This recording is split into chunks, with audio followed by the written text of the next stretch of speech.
Kid Craddock in the morning. The Showbiz Top 5. Hey, this is Kelly Raspberry. This is your Showbiz Top 5 for Monday, July the 16th. Billy Bob Thornton recently went off a little bit on his ex-wife Angelina Jolie, saying she's in this high school phase with Brad Pitt, and she will be waking up from that dream in no time. But is he going to be there to help her pick up the pieces when she comes crashing back down to earth? Is she the one living in La La Land or him? I'm not really quite so sure.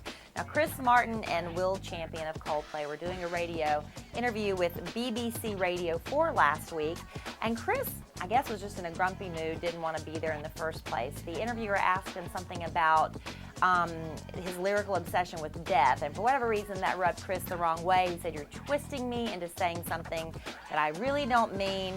After a few more minutes, he said, "You know what, I'm not enjoying this, and I don't like talking about things." So he got up and walked out of the interview and left the drummer there to sit there and answer questions by himself, and who wants to talk to the drummer anyway, right?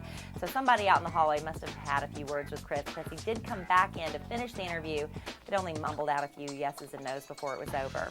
Lindsay Lohan has withdrawn her name for Emmy consideration, and not for that B move like Katherine Heigl did, saying that her material wasn't Emmy worthy, that the writers of Grey's Anatomy had given her. No, she says, "My part was just so stinking small on Ugly Betty. I'll be back next season with, a much more fleshed out storyline, and then you can submit me for Emmy nomination consideration." Kid Rock was rushed to the hospital in England on Friday afternoon. He was supposed to take the stage about 3:30, but he was suffering from severe stomach cramps and dehydration.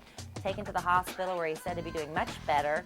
Probably had something to do with the fact that he was out binge partying all night the night before into the wee hours of Friday morning. And then after 6 years, it's finally all over for R. Kelly. He will not have to be tried for these charges of child pornography and whatever else he was accused of doing with that minor.